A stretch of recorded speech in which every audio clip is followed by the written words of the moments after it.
Please subscribe and press the bell icon to get latest updates of নির্ঝরের স্বপ্ন।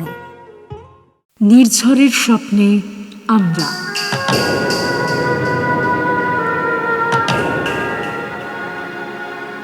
শ্রুতিনাট্যে গল্প অনুষ্ঠানে আপনাদের সকলকে আমরা জানাই স্বাগত।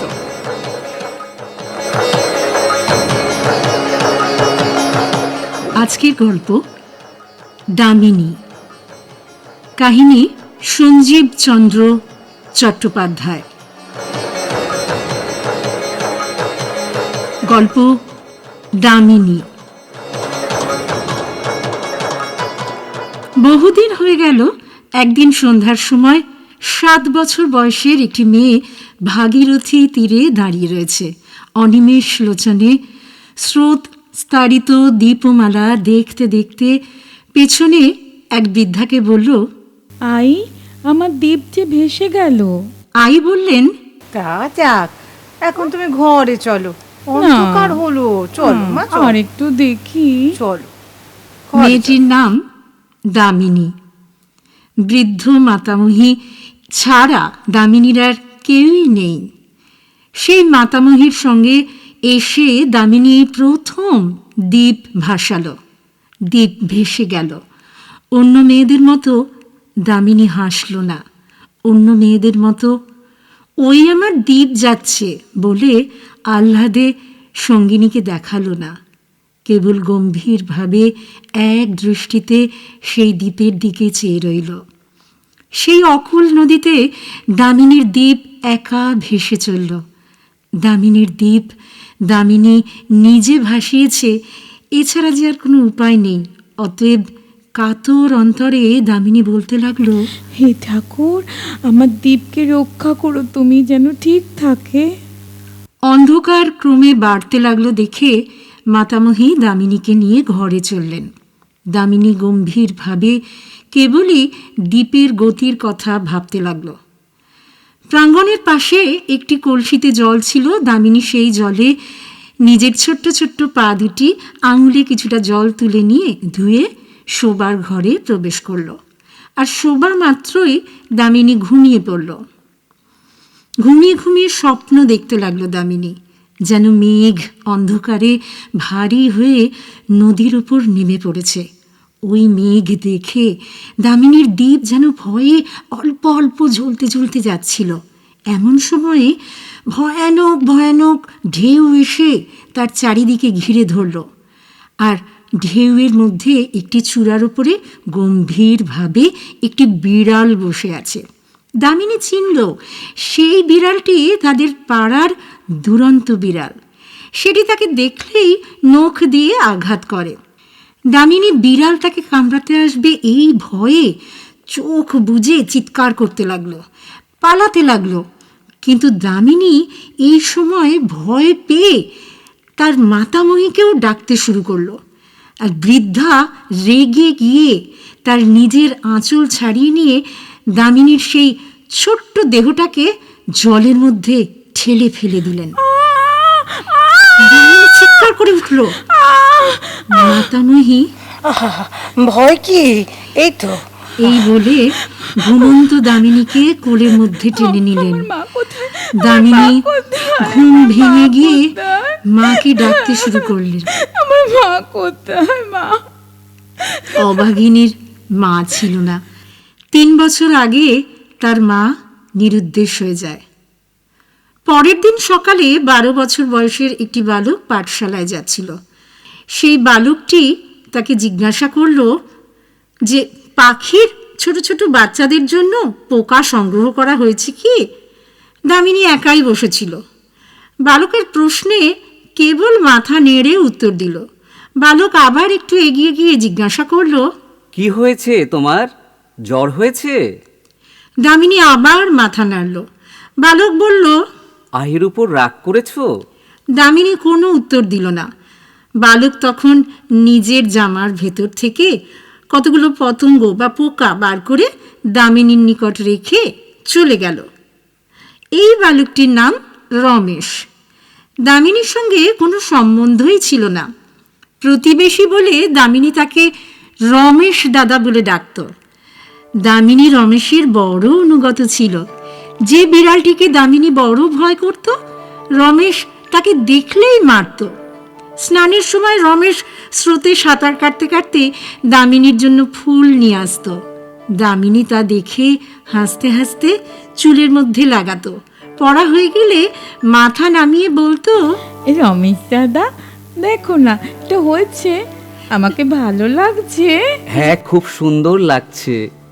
রমেশ প্রায়ই ভালো বলতো, আবার কোনো সময় যদি মনোনীত না হতো তখন নিজেই ওই ফুলটি লাগিয়ে দিত। রমেশ জানতো যে গ্রামের সকল মেয়েদের থেকে দামিনী শান্ত এবং দুঃখিনী, আর দামিনী ভাবত যে গ্রামের সকল ছেলেদের থেকে রমেশ দাদা তার খুব কাছের। আর কেউ তো আমার জন্য ফুল কোড়ায় না, পোকা ধরে না, বিড়াল মারে না। এই জন্যই রমেশ দাদাকে দেখলেই আমার দৌড়ে তার কাছে যেতে ইচ্ছা করে। দামিনী মনে মনে এইসব কথাই হাসি মুখে ভাবছিল, আর সকল সময়ই রমেশ দাদার কথাই ভাবছে।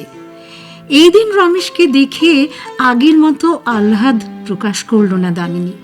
দামিনী শৈশব গম্ভীর। দামিনী শৈশবে এত গম্ভীর প্রকৃতি কেন? যে সুখী সেই চঞ্চল, যে দুঃখী সেই তো শান্ত, সেই তো ধীর, সেই তো গম্ভীর। এক দারুণ দুঃখে দামিনী এই শৈশবে কাতর। দামিনীর মা কোথায়? তার মা কি মরে গেছেন? তাহলে লোকে বলে না কেন? পাড়ায় সকল ছেলে তার মায়ের কোলে শোয়, মায়ের হাতে খায়, মার কথা শুনে, মার মুখপানে চায়, মার সঙ্গে গল্প করে, মার সঙ্গে ঝগড়া করে, মার কাছে দৌরাত্ম্য করে। দামিনীর কপালে এই সকল হলো না কেন? আই আছে, আই বেশ মায়ের মতো ভালোবাসে, তবু তো মার আদর কেমন। 3 বছর বয়সেই তো আমি আমার মাকে হারিয়েছি। খুব কম মনে পড়ে, কেমন ছায়ার মতো। কেবল একটা শরীর আছে আর একটা মুখ, তাতে আহ্লাদ আর হাসি। যেমন ছোটবেলায় দুর্গা ঠাকুর দেখেছি আর কখনো দেখিনি, তার যেমন পৌরাবস্থায় সেই দুর্গা ঠাকুরের কথা মনে পড়ে, তেমনই আমার মাকে মনে পড়ে। কত সময় মাকে মনে মনে আমি গড়েছি, মা মা বলে ডেকেছি। আজ মার কথা ভাবতে ভাবতে দীপের কথা, স্বপ্নের কথা, রমেশের কথা সব কেমন যেন মিশে যাচ্ছে মনের মধ্যে। একটা দামিনী ভাবল, মরি তো বেশ হয়। 10 বছর পরে আর একদিন দুপুরে একটি ছোট্ট শোবার ঘরে দামিনী একা বিছানা তৈরি করছে। পশ্চিম দিকের ক্ষুদ্র জানলা দিয়ে সূর্যের আলো এসে পড়েছে দামিনীর মুখের ওপর। তার নাকের ওপরে, তার গালে ছোট্ট ছোট্ট ঘামের বিন্দু, যেন মনে হচ্ছে মুক্তোর মতো। দামিনী একটা ভিজে কাপড় দিয়ে তার এই ঘামগুলো মুছে নিল। দামিনী আর ছোট নেই, এখন তার বয়স 17 বছর। তার সর্বাঙ্গ এখন সম্পূর্ণতা প্রাপ্ত হয়েছে। শরীরের গুরুত্ব অনুযায়ী অঙ্গচালনাতেও গাম্ভীর্য জন্মেছে। দামিনী স্বভাবতই ফর্সা, আর এখন সেই বর্ণ অর্থাৎ সেই রং আরো অনেক নির্মল হয়েছে। গা পরিষ্কার করে মুছে, ঘাম মুছে একটা ছোট্ট আয়না তুলে নিল দামিনী। এমন সময়ে বাইরে থেকে একটি গলা তার কানে এসে প্রবেশ করল। দামিনী অমনি চঞ্চল হয়ে আয়না ফেলে দরজার সামনে গিয়ে দাঁড়ালো। বালিকা বয়সে যাকে দামিনী রমেশ দাদা বলতেন, তিনি বাইরে এসে দাঁড়িয়ে তার বিমাতার সাথে কথা বলছেন, আর সেই রমেশ দাদার দিকে এক দৃষ্টি তাকিয়ে আছে দামিনী। রমেশ এখন দামিনীর স্বামী, দামিনীর সর্বস্ব। কথা শেষ করে রমেশ নিজের শোবার ঘরে এসে প্রবেশ করল। শয্যায় 2টি পুষ্প রয়েছে। দামিনীকে রমেশ বলল, কোন চোর আমার নামাবলী থেকে ফুল চুরি করেছে রে? দামিনী বলল, খুব করেছে। উনি ফুল এনে নামাবলিতে বেঁধে রাখতে পারেন আর লোককে চুরি করতে পারে না। খুব করেছে, চুরি করেছে, বেশ করেছে। রমেশ বললেন, খুব করেছে বই কি, চোরকে একবার ধরতে পারি, বুঝিয়ে দেব। তাই বুঝি? ধরো দেখি। রমেশ 2 হাতে দামিনীর 2টো গাল ধরলেন। 2টো হাত দিয়ে ছাড়ো। দামিনীর 2টো কান দুষ্টু আবরণ কোথাকার। করে মুখখানি তুলে ধরলেন। কি দেখছো বলো তো তুমি? দামিনী রমেশের 2 বাহু ধরে ঊর্ধ্বমুখে রমেশকে দেখতে লাগলো। দেখতে দেখতে বলল, তুমি আমার সর্বস্ব। দামিনীর তুমি আমার- চোখ জলে ভরে আসলো। দামিনী কেঁদে উঠল। রমেশ দামিনীকে ছাড়িয়ে ভগ্ন স্বরে বলল, তুমি কি নিত্য কাঁদবে? দামিনী চোখ মুছতে মুছতে বলল, তুমি আমাকে নিত্য আদর কেন করো? এই সময় দরজার পাশে ঘন ঘন নিঃশ্বাসের শব্দ হয়ে উঠল, যেন আর একজন কেউ কাঁদছে। দামিনী ও রমেশ দুজনেই ব্যস্ত হয়ে সেদিকে দেখতে লাগলো। দেখলো একজন অপরিচিতা অর্ধবয়স্কা স্ত্রীলোক আঁচল দিয়ে চোখ মুছছে আর চলে যাচ্ছে। দামিনী তার সঙ্গে সঙ্গে গেল। দরজা অবধি গিয়ে দামিনী দেখলো স্ত্রীলোকটি ফিরে দাঁড়ালো। হঠাৎ তাকে দেখে মনে হলো তিনি পাগলি। দেখে দামিনীর যেন কি মনে পড়লো, কিন্তু কি মনে পড়লো তা স্থির করতে পারল না দামিনী। পাগলি হঠাৎ দামিনীর গলা ধরে তার বুকে মাথা দিয়ে, মা, আমারে আমার মা, মা আমার কত কি বললো, কত আশীর্বাদ করলো। দামিনী কিছুই বুঝতে পারলো না, কিন্তু দামিনীও কাঁদতে লাগলো। কান্না দেখলেই কান্না পায়, তাই কি কি জানি না কেন যে দামিনী কাঁদছে সে নিজেও জানে না। দামিনী ধীরে ধীরে পাগলির আলিঙ্গন থেকে নিজেকে মুক্ত করে জিজ্ঞাসা করলো, হাগা, তুমি কে? পাগলি কিছুই বললো না, মা, মা, এই বলেই কাঁদতে লাগলো। দামিনী বলল, কাঁদছো কেন? পাগলি জিজ্ঞাসা করলো, তোমার তোমার মা আছে? দামিনী কাঁদো কাঁদো হয়ে বলল, ঠাকুরে জানেন। এই বলে আরো কাঁদতে আরম্ভ করলো। পাগলি বলল, দেখো, তোমার মার নাম শুনেই তুমি কাঁদছো। আমি আজ আমার মা পেয়েছি, আমি কাঁদবো না, বলো আমি কাঁদবো না। এই কথাটা সহসা বিদ্যুতের মতো দামিনীর মনের ভিতর চমকালো। আমার মা নয় তো? হ্যাঁ, সেই তো মা, দামিনীর মা, যে স্বামীর শোকে পাগল হয়ে পালিয়ে গেছিলেন। কোথায় গেছিলেন, কোথায় ছিল তা কে জানে। দিন কত ভৈরবী হয়ে ত্রিশূল ধরে বেরিয়েছিলেন। আবার বহুকাল পরে সংসার মনে পড়েছিল, তখন দামিনীকে দেখতে এসেছিলেন, লুকিয়ে দামিনীকে দেখেছিলেন। দামিনীর মনে হঠাৎ এই কথাই মনে হলো, এই আমার মা নয় তো? আমার মা? বৌমা, বৌমা।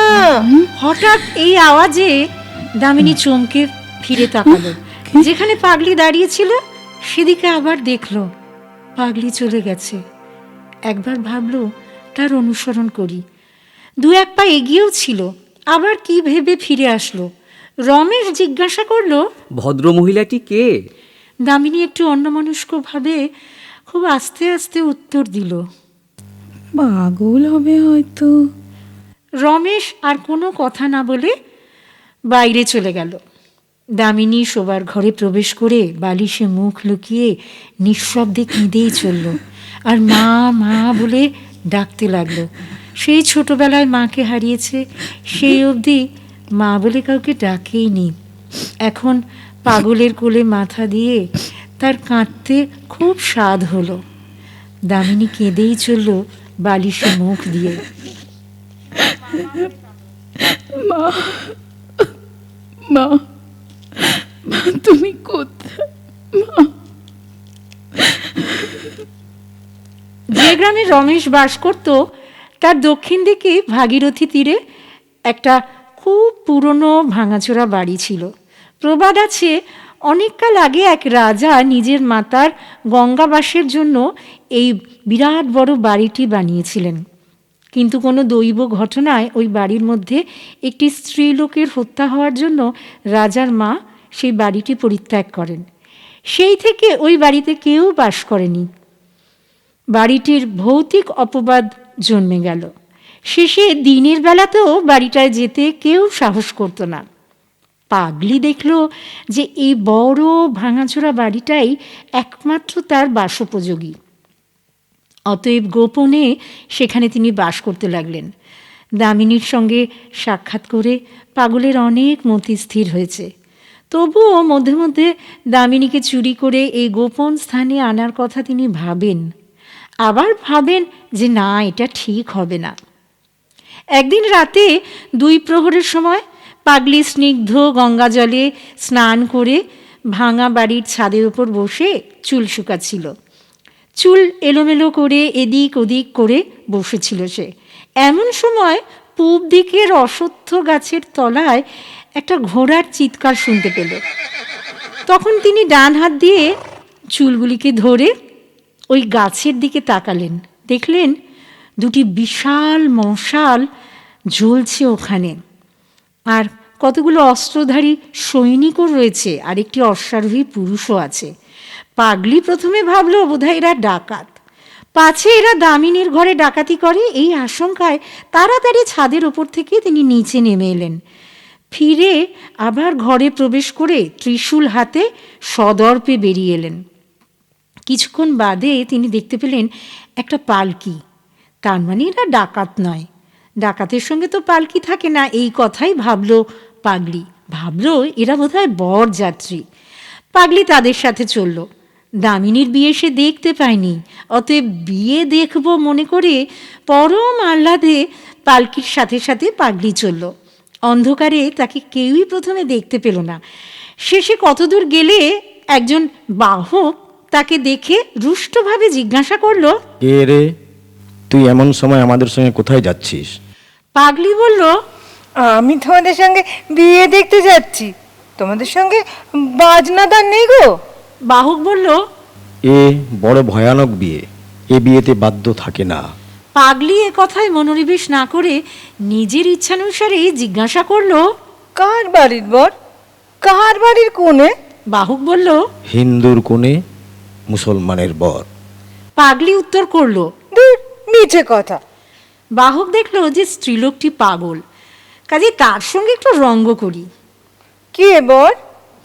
এই কথা যখন পাগলি আবার জিজ্ঞাসা করল, তখন বাহক অশ্বারোহীকে দেখিয়ে দিল। বলো না, কে বর? পাগলি দেখল অশ্বারোহী হতেও পারে, অসম্ভব নয়। বয়স অল্প, জরির কাপড় পরে আছে, তার মানে এই বোধহয় বর। সঙ্গীদের সঙ্গে পরিচয় দিতে দিতে বাহকের প্রতি বিশেষভাবে নিষেধ ছিল যে কেউ যেন তাদের কোনো পরিচয় জানতে না পারে। পাগলিকে পেয়ে বাহক ভাবল এই কিছুটা ভার সে নামাবে। সে একেবারে পাগলিকে পেয়ে কোনো রকম আশা না রেখেই সব কিছু বলার কথা ভাবতে লাগলো। পাগলিকে বলল বাহক, তুমি স্ত্রীলোক, আমাদের সঙ্গে যাওয়া ভালো নয়। এখনই কাটাকাটি হবে, তুমি এখনই পালাও। পাগলি বলল, বিবাহ শুভ কর্ম, এতে আবার কাটাকাটি হবে কি গো? বাহক বলল, এ ব্যাপার বিয়ের নয়। যিনি তাজ পরে তরবারি নিয়ে বসে আছেন ঘোড়ার উপরে, তিনি ফৌজদারের পুত্র। এই গ্রামে এক অদ্ভুত সুন্দরী আছে, তাকে নিয়ে পালানোর জন্যই একটু পরেই কাটাকাটি শুরু হবে।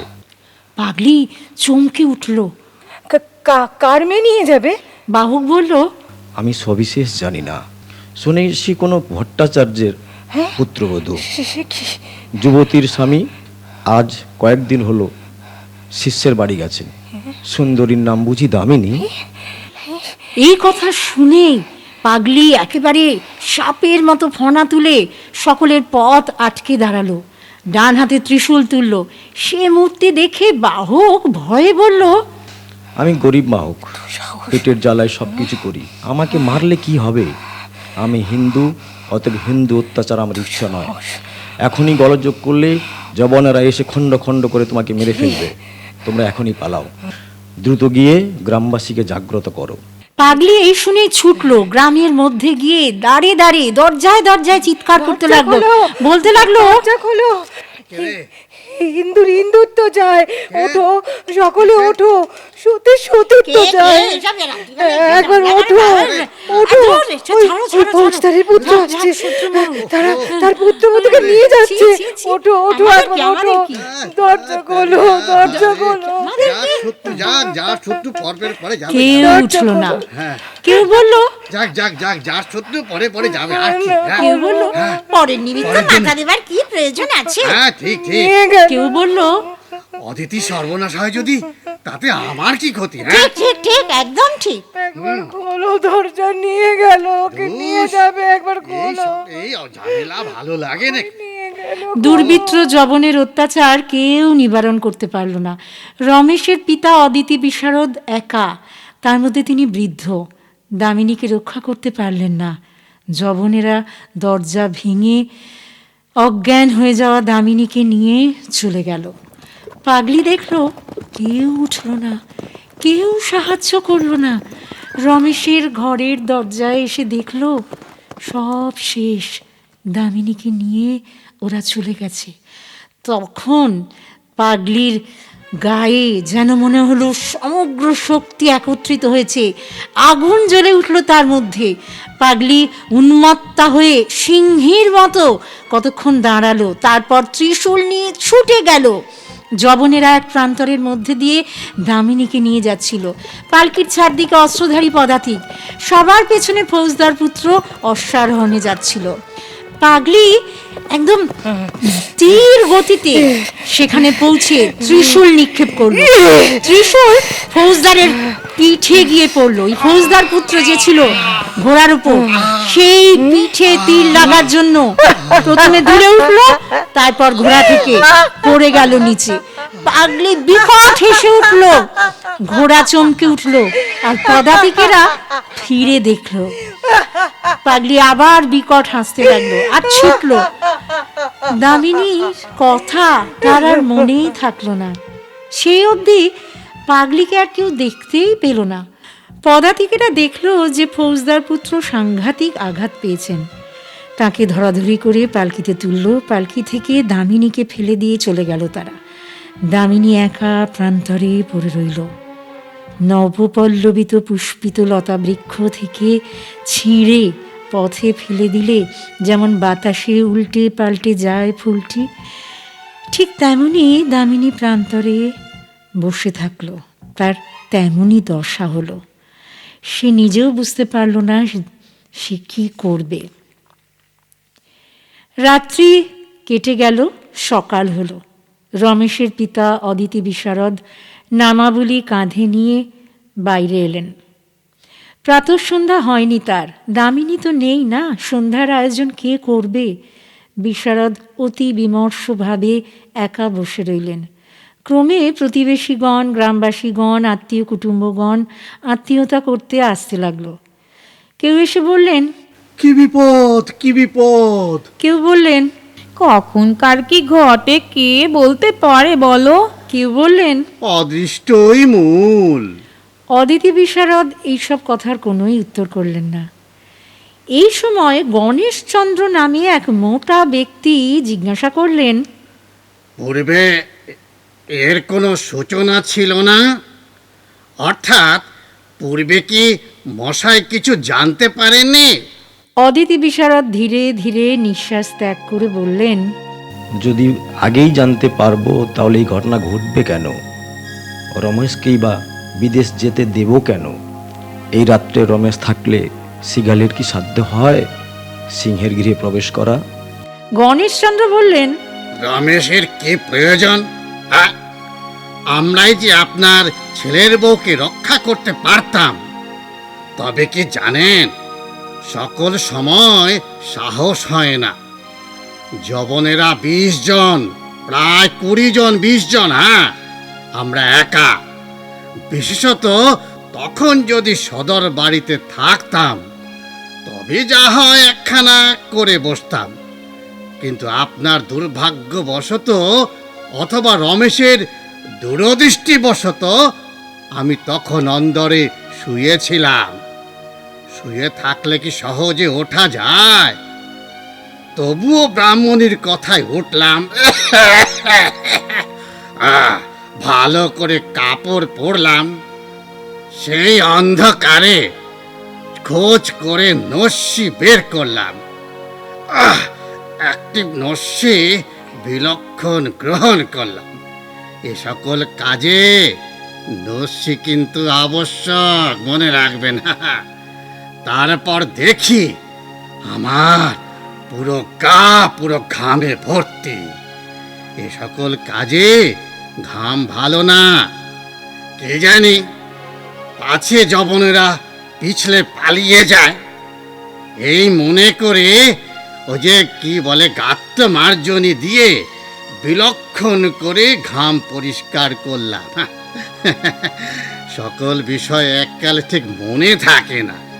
ওই গায়ের গামছা কথা মনে পড়লে না অস্ত্রের কথা মনে পড়ে। আমি বললাম, পুতির তক্তা আনো। ব্রাহ্মণী বললেন, তার কর্ম নয়। শেষে একটা ছোট্ট বাচ্চা, আমার সপ্তম সন্তান, একটা ইট এনে দিল।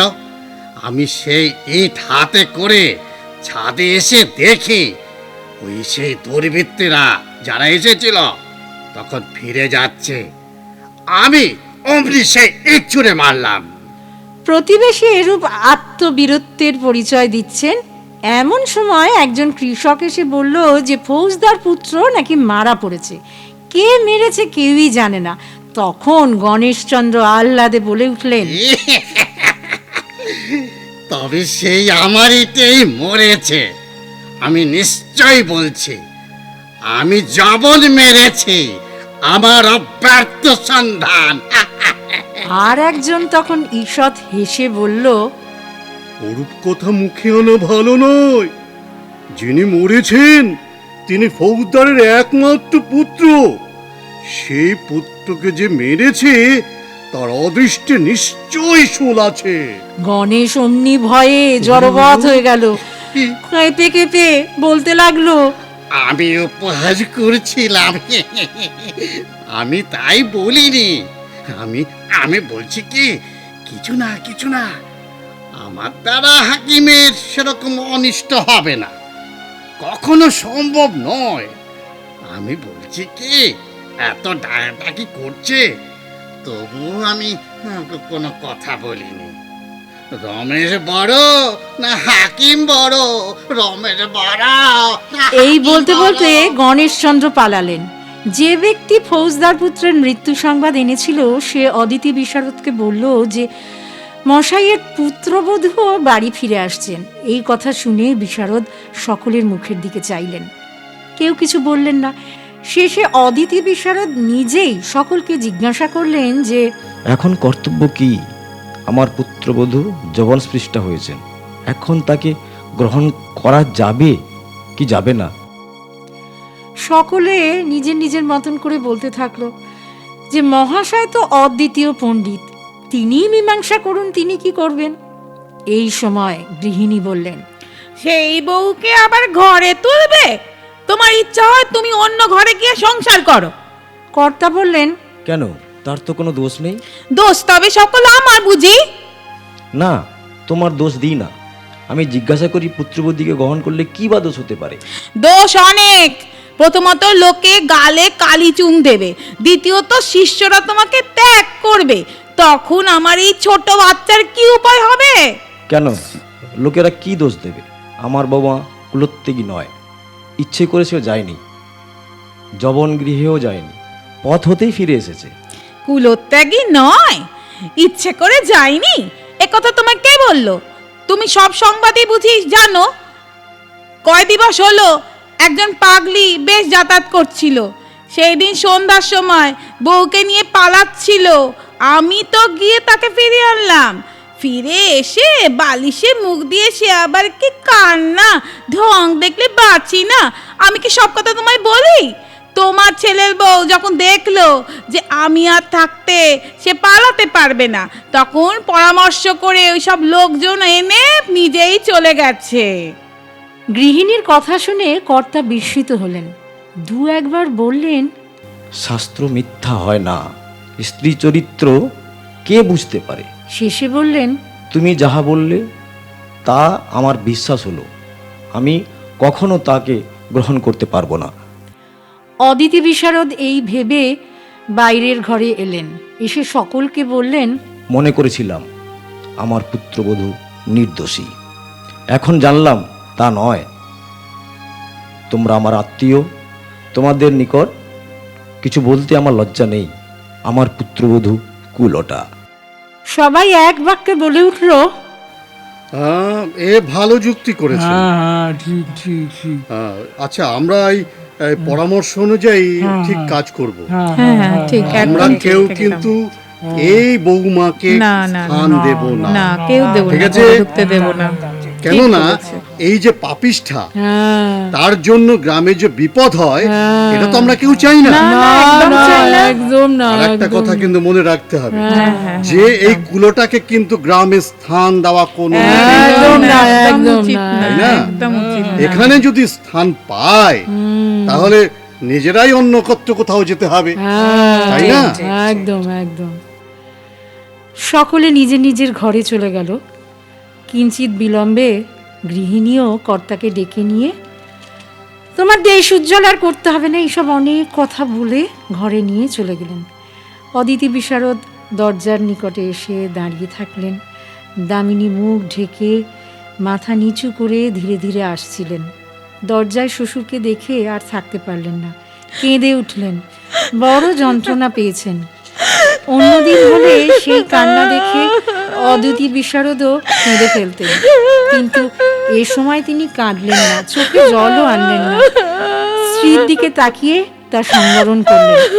তারপরে নস্যি নিয়ে দু একবার আঙুলে আঘাত করে দীর্ঘ টানে এক টিপ নিয়ে তিনি বললেন যে তিনি সকল দিক ভেবে দেখেছেন, তার পক্ষে এই জবলস্পৃষ্টা বউকে ঘরে নেওয়া সম্ভবই নয়, কাজে এই বউ যেন অন্য কোথাও চলে যায়। এই বলে অদিতি বিশারদ দরজা রুদ্ধ করে চলে গেলেন। দামিনী প্রথমে বুঝতেই পারেনি, ক্রমে শ্বশুরের প্রত্যেকটা কথা ভাবতে ভাবতে সে মানে বুঝতে পারলো, কিন্তু বিশ্বাস করতে পারলো না। ভাবলো এটা কি স্বপ্ন, স্বপ্ন নাকি সত্যি অন্য কিছু। সে তারপর চতুর্দিকে তাকিয়ে দেখলো, না, এ তো স্বপ্ন নয়, এ তো সত্যি। দামিনী ব্রাহ্মণের অগ্রাহ্য এই কথা যা শুনেছিল, তার মানে তা সত্যি। দামিনীর চোখে সূর্য নিভে গেল, সব অন্ধকার হয়ে পড়ল। কিছুক্ষণ পরে পাড়ার অনেকগুলি বৃদ্ধা, মধ্যবয়স্কা, যুবতী, বালিকা সবাই এসে দামিনীকে ঘিরে দাঁড়ালো। দামিনী তখনও মতি স্থির করতে পারল না, যেখানে বসেছিল সেখানেই বসে থাকলো, আর একটা একটা করে ঘাস ছিঁড়তে লাগলো। অন্যমনস্কেই হোক আর সমনস্কেই হোক, তার চোখ থেকে জলের ধারা বইতে লাগলো। প্রতিবেশীদের মধ্যে একজন বৃদ্ধা বললেন, এমন কপাল করে ভারতে এসেছিলে, কি অদৃষ্ট, কি দুর্ভাগ্য। দামিনী ধীরে ধীরে মাথা তুলে বৃদ্ধার দিকে চাইল, মনে হলো যেন ব্যথিত হরিণী। বৃদ্ধা বললেন, এ মুখ প্রতি পোড়া শ্বশুর একবার ফিরে চাইল না, ধর্ম বড় হলো না, জাত বড় হলো। আরে পোড়া বিধাতা, কপালে বন্ধ লিখতে আর কি লোক পেলে না। এই কষ্ট মরে মরে মৃত নয়, যেন স্বর্ণলতা। আর একজন মধ্যবয়স্কা বললেন, দামিনী চির দুঃখিনী, বুড়ো বুড়ো সেই দিতে কবে বলেছিল বিয়ে দিয়ে, এতদিনে দামিনীর ওপর দয়া হলো গো, আমি নিশ্চিন্তে মরতে পারবো। যদি পুরী বেঁচে থাকতো তবে কি দামিনীর নাম হতো গো। এখন দামিনী যে কোথায় দাঁড়াবে বলো দেখিনি। দামিনীর অঙ্গ কেঁপে উঠল, ঘন ঘন নিঃশ্বাস পড়ল। শেষে দামিনী নিজের দিদার জন্য অর্থাৎ মাতামহীর জন্য কেঁদে উঠল। আমাকে তুমি কার কাছে ফেলে চলে গেলে? এই কান্না শুনে তাড়াতাড়ি শাশুড়ি দরজার বাইরে এসে, মরা কান্না কাঁদছে, বেলা 2 প্রহর বাজে, মরা কান্না কাঁদছে, জানো না কি যেতে গৃহস্থের অমঙ্গল হয়? আর তোমরাই বা কি করছো? এ তোমাদের কেমন আচরণ? পরের ঘরে বউ নাচাতে এসেছে, এখন সকলের সময় পেয়েছো না? ভালো, খুব ভালো। পরমেশ্বর আমাকেও একদিন দিন দেবেন, আমিও একদিন দিন পাবো, তখন দেখো। কেউ কোনো উত্তর করলো না। সকলেই চলে গেল একে একে। দামিনীও চোখের জল মুছে নিঃশব্দে বসে রইল। প্রতিবেশিনীরা আপন আপন গৃহকার্যে চলে গেল, যার যার নিজের কাজ আছে। তাদের একজন সমবয়স্কা একটু দূরে গিয়ে দাঁড়িয়ে রইল। রমেশের বিমাতা আবার আগের মতো দরজা বন্ধ করে দামিনীর নিকট এসে বললেন, এইবার ওঠ তো, ওঠ। দামিনী বললেন, আমি আর কোথাও যাব না, কোথাও আর আমার যাওয়ার জায়গা নেই, আমাকে কে আর জায়গা দেবে? সমবয়স্ক বলল, তবে এখানে মরবি? এখানে আমি মরবো। দামিনী উত্তর করল, কোথায়? তিনি আমায় এখানে রেখে গেছেন, আমি এখানেই থাকবো, তিনি যতক্ষণ না আসে। যেমন করে পারি আমি বাঁচবো, আমি তাকে না দেখে মরতে পারবো না। এই বলে সে কাঁদতেই লাগলো। সমবয়স্কা বললেন, অন্যত্র না যাও, এই গাছের তলায়, এই রোদ, আর দাঁড়াতে পারবি না, চল ওঠ, ওঠ।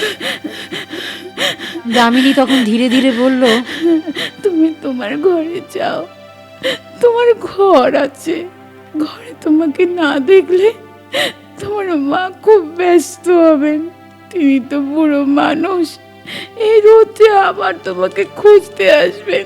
না না, তুমি এখানে থেকো না, তুমি যাও। প্রতিবেশিনী গৃহে চলে গেল।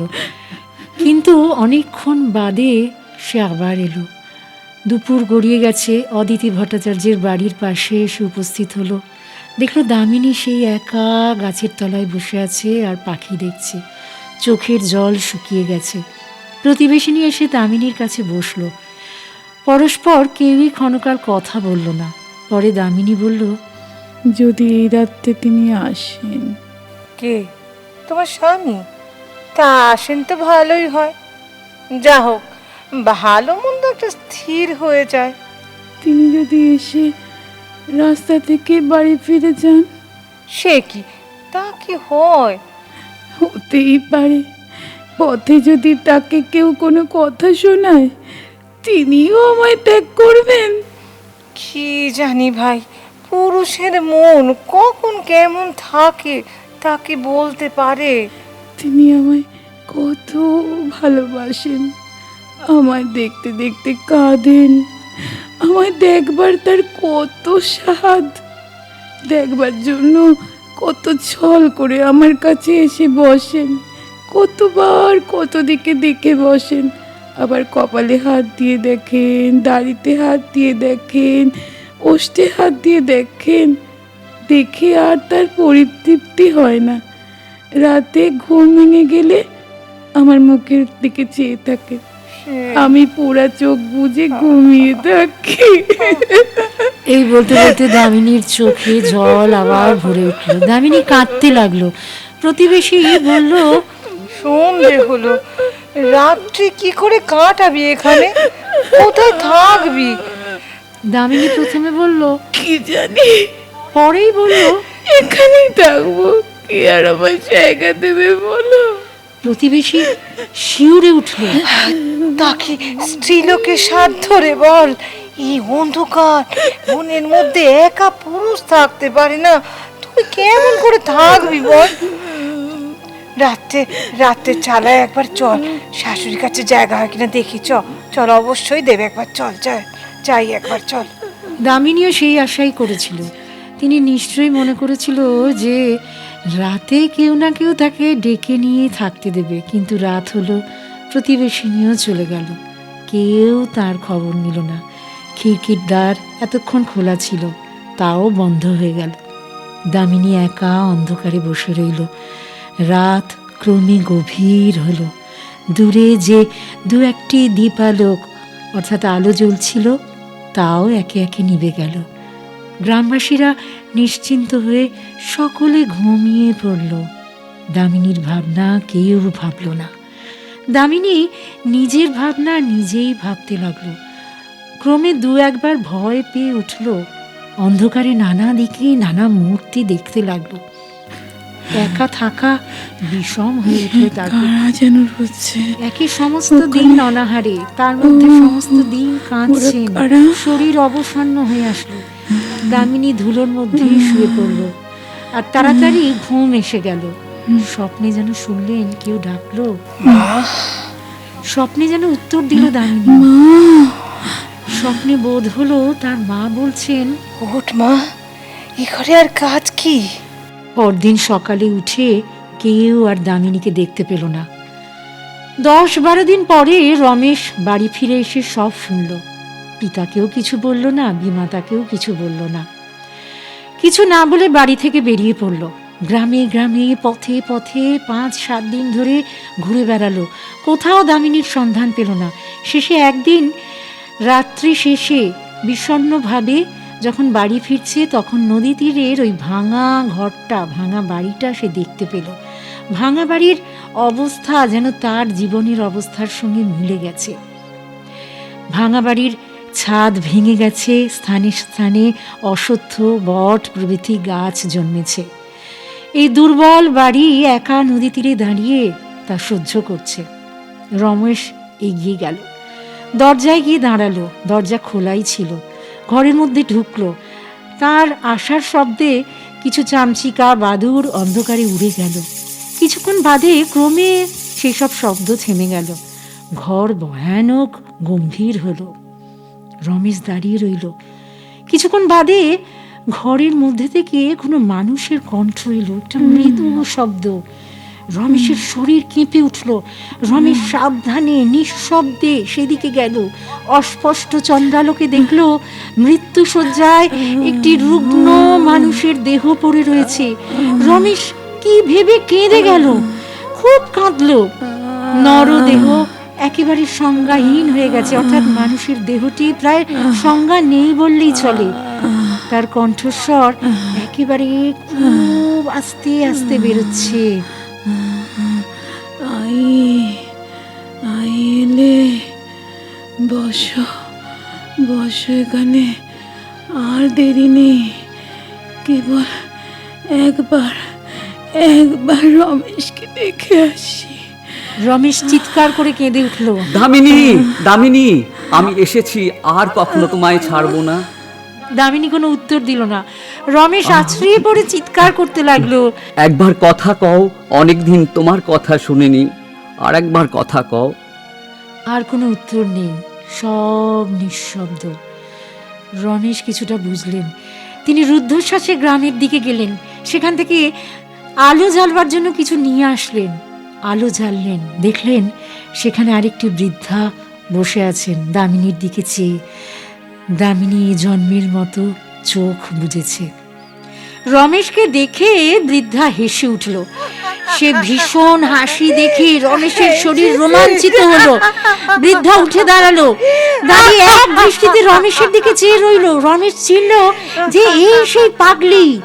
পাগলি একবার অঙ্গুলি নির্দেশ করে বলল, চুপ, আমার দামিনী ঘুমিয়েছে, ওকে ঘুমাতে দে, চুপ। পরক্ষণে বিকট হেসে রমেশের গলা ধরে টিপে ধরলো পাগলি। আমাকে ছেড়েছিস তুই রমেশ?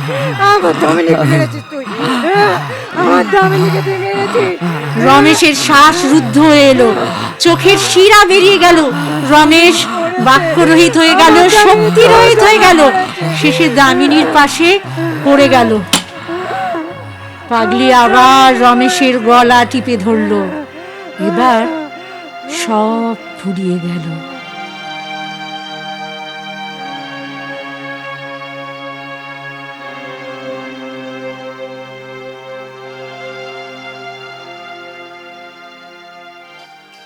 শুনছিলেন দামিনী, কাহিনী সঞ্জীব চন্দ্র চট্টোপাধ্যায়।